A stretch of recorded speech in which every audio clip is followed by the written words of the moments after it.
नमस्कार, आप सुन रहे हैं किसान रेडियो 90.4 एफएम और मैं हूं आपका अपना दोस्त आरजे नील।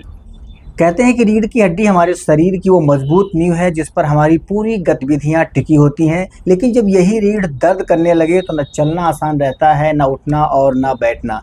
जी हाँ दोस्तों, आज के बदलते जीवन शैली, गलत मुद्रा, अनियमित आदतों ने स्पाइन पेन यानी रीढ़ की हड्डी ने एक आम समस्या बना दिया है।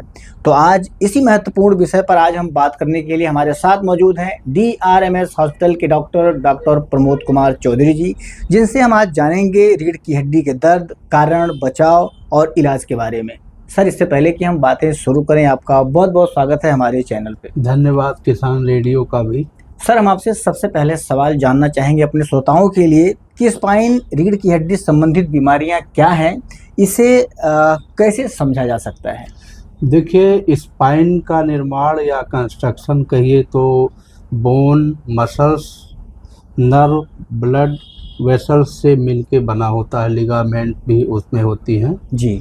अगर इसमें से कोई भी चीज़ डिस्टर्ब हो जाए तो जैसे गाड़ी का अलाइनमेंट डिस्टर्ब हो जाता है जी। वैसे स्पाइन की कार्यप्रणाली में भी डिस्टर्ब आ जाता है। जी। इसे इसी तरह से समझा जा सकता है। जी। सर, हम आपसे और भी जानना चाहेंगे कि इस बीमारी के लक्षण क्या-क्या होते हैं? देखिए, इसके लक्षण कई तरह के होते हैं, जिनमें से कुछ हैं जो हम बात करेंगे अभी। जी। जैसे होता है पेन। जी। इसमें पेन विभिन्न प्रकार का होता है, जिसमें जो है रेडिएटिंग पेन जिसे बोलते हैं, और ये अक्सर रात में महसूस करता है मरीज। जी। शून्यपन होता है उस हिस्से में जिस हिस्से में कोई विकार है, इस तरह की बीमारी है। वीकनेस, कमजोरी फील करता है। जी। और पैरालिसिस हो सकता है, जिसमें संवेदना खत्म हो सकती है या पैरालिसिस संवेदना के साथ रहता है। जी। दूसरा लक्षण है कि पैरों में या निचले हिस्सों में वो जलन महसूस कर सकता है। जी। और लक्षण है जैसे पेशाब और लैट्रिन करने में उस मरीज को कंट्रोल करने में उस मरीज को प्रॉब्लम होती है। जी। और इसी तरह से इसको जो है पहचान सकते हैं कि हमें नस की बीमारी होने वाली है या हमारे स्पाइन में कोई दिक्कत है। जी। सर, हमारे श्रोताओं को आप ये भी बताएं कि इस बीमारी यानी जो रीढ़ की हड्डी है, इसके कारण कौन-कौन से होते हैं? देखिए, इसके बहुत से कारण है, जिसमें निम्नलिखित कुछ कारण पे हम चर्चा करेंगे। जी। पहला है, मैक्सिमम कारण होता है चोट। जी। जिससे जो है डिस्क बल्ग बन जाती है और हार्निया हो जाता है डिस्क में।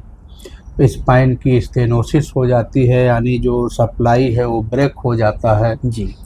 स्पाइन रैप्चर हो जाती है। तो मेन कारण चोट का लगना है, ट्रामा है। जी। दूसरा मेन कारण है न्यूट्रिशनल डिफिशियंसी, यानी सही से हमारा खान पान सही नहीं हुआ तो B12 और D3 की कमी हो गई। तीसरा कारण है इन्फेक्शन, जैसे स्पाइन की टीबी हो गई या बचपन में ही पोलियो मार दिया है। जिसमें पोलियो में पैरालिसिस का में ये अंतर होता है कि अदर में तो सेंसेशन गायब हो जाता है, लेकिन पोलियो की पैरालिसिस में हाथ पैर काम नहीं करेंगे लेकिन वो महसूस कर सकता है। जी। तीसरा हो गया बोन रिलेटेड, ऑस्टियोपोरोसिस, ऑस्टियोआर्थराइटिस जैसी बीमारियां। जी। और ऑक्यूपेशनल संबंधित कुछ चीज़ें हैं, जैसे आदमी बहुत घंटों तक देर तक बैठ के काम कर रहा है। जी।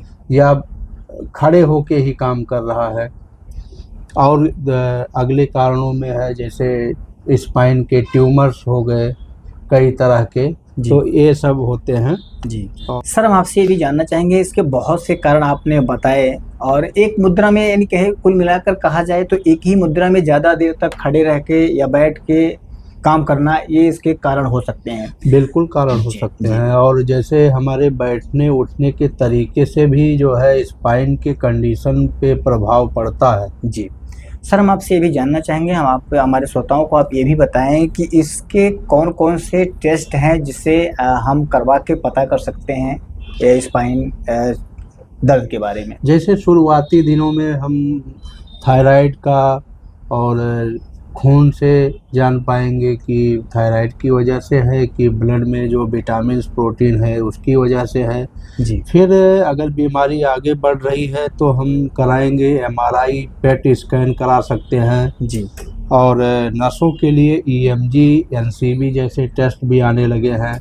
जी अगर इन्फेक्शन है तो इन्फेक्शन संबंधित जांच भी करवाएंगे। जी जेनेटिकल है तो जेनेटिकल संबंधित चीज़ों का भी टेस्ट होगा। जी तो आजकल बहुत सारे ऐसे टेस्ट हैं जिससे 99% तक ये जानकारी मिल सकती है कि कौन सी बीमारी से हमारा स्पाइन ग्रसित है, रीढ़ की हड्डी में कौन सी बीमारी है। जी सर, बहुत सारी बातें आपने बताई। अभी तक हमारे श्रोताओं को आपने बताया कि इसके लक्षण क्या हैं, कारण क्या है, लेकिन हमारे श्रोताओं को आप ये भी बताएं कि इस बीमारी का समुचित इलाज कौन कौन से हैं। देखिए, इस बीमारी का इलाज सबसे पहले हम कंजर्वेटिव मेथड से करते हैं, यानी दवाओं से जो है इसका इलाज करते हैं। जी अगर दवाओं से नहीं ठीक हो पाता है तो हम टेस्ट करते हैं, और बीमारी अगर आगे बढ़ रही है तो सर्जिकल ट्रीटमेंट का भी सहारा लेते हैं। जी अगर सर्जिकल ट्रीटमेंट हमने कराया है तो फिजियोथेरेपी साथ में मस्ट हो जाती है। आजकल बड़े बड़े शहरों में पेन क्लिनिक बनाए गए हैं, जी जिसके लिए पेन फिजिशियन होते हैं, जिसकी ट्रेनिंग अलग होती है कि वो खासकर दर्द को ही कंट्रोल करते जी हैं। और तमाम विधाएं और है, आकुप्रेशर, आकुपेंचर, यही सब चीज़ें हैं जिससे जो है इलाज किया जा रहा है रीढ़ की हड्डी का। जी मेडिसिन के साथ साथ और भी कई विधाएं हैं और भी कई तरीके हैं जिससे इसको कंट्रोल किया जा सकता जी है। बिल्कुल। जी सर, हम आपसे ये भी जानना चाहेंगे कि इस बीमारी में कौन कौन सी सावधानियां बरतनी चाहिए लोगों को जो इससे ग्रसित हैं।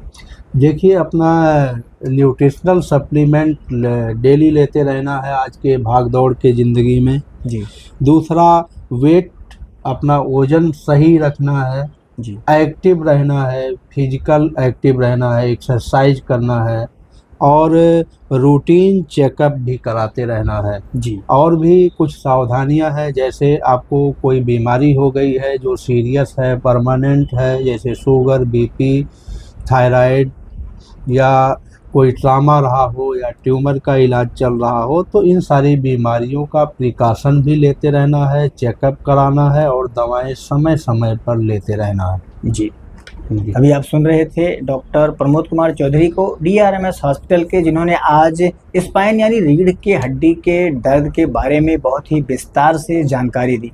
सर, हम आपसे ये भी जानना चाहेंगे, हमारे श्रोता आपसे ये भी जानना चाहते हैं कि आगे हम किस बीमारी पर यानी कौन से टॉपिक पर चर्चा करेंगे। हम लोग आगे चर्चा करेंगे विभिन्न प्रकार के लकवे के बारे में, जी कि शरीर में किस तरह के लकवे पाए जाते हैं, इससे कैसे छुटकारा पाया जाए, इससे सावधान कैसे रहा जाए कि ऐसी चीज़ें ना हो। जी बहुत बहुत धन्यवाद सर, आपने किसान रेडियो को अपना अमूल्य समय दिया। जी धन्यवाद किसान रेडियो को भी।